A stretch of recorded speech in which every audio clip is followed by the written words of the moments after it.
Czechia is sending Aiko with Pedestal to Eurovision 2024 in Malmo, but will Czechia be checking into the final with this one? Let's review Eurovision.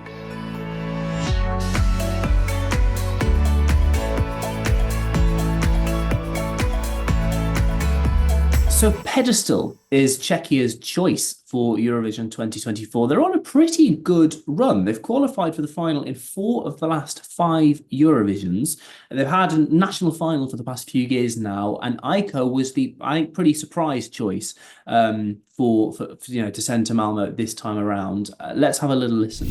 I will be loving me more, loving me.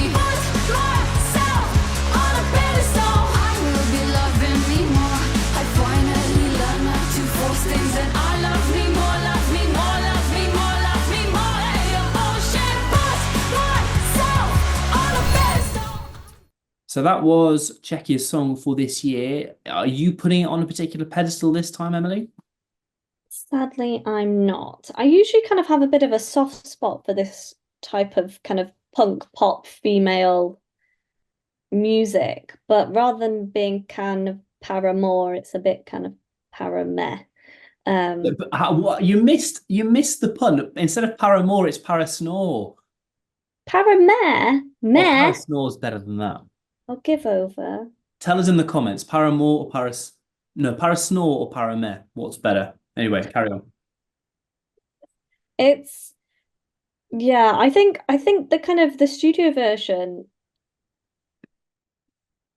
it is kind of much better than the live performances that we've seen so far. It's kind of in the live performances, it's very kind of out of breath and just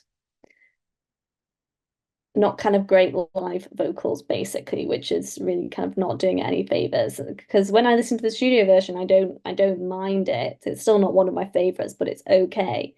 But I think that live performance at the moment is letting it down, and I just hope they can work on it basically for Malmo, because it's just it's not quite there at the moment for me.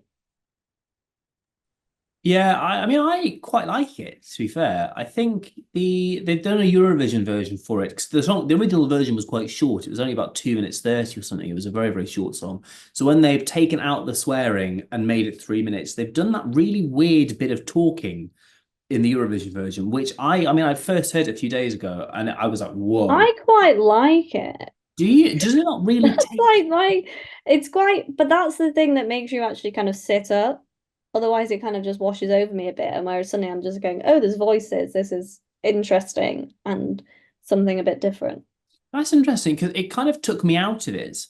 So it's interesting that it's had that very different effect. I was like, instead of sitting up, I was like, oh God, you know what I mean? Why has it suddenly done that? It was a little, I thought it was a bit strange, and it didn't really sit in with it. So I'm not sure that's the best use of the added 20 seconds or whatever it is that they've stuck into it. But the song itself is quite decent. Let's put it that way. That's quite a British way of sort of giving faint praise. But you're right that the problem here is the vocals. I mean, I hope she's managed to have some sort of lesson, or at least learned how to not give it 150% and completely spend her voice, because that national final performance was objectively awful. I mean, it was just shouty, it was breathless, it was rubbish, really, really bad. And if the Malmo performance is anything like that national final performance, this is a, dead cert for last in the semi-final. So I'm hoping, for her sake, they've actually managed to control the slight franticness and the madness, and they've actually, channeled a bit of the energy into focusing on maintaining a good vocal that's not just shouty and crazy. So I think, I give it a tentative praise, because that live performance is a big, big, big concern. But the song itself, quite decent is what I'm going to go for. That's what I'm going to say. So it is performing in the second semi-final, I think. It's performing 5th in the second semi-final. So it's immediately after Switzerland and immediately before France in that running order. So it's relatively early in the show. Do we think people are going to remember it? It's in the harder of the 2 semi-finals, obviously. And what is your ranking out of 10, Emily?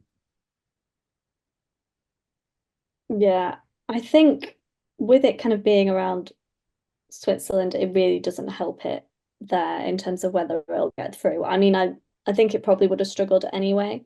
But yeah, I can't kind of see it going through, particularly in semi-final too. For me, unfortunately, just because of the live performance that we've seen so far, it's only a 5 from me.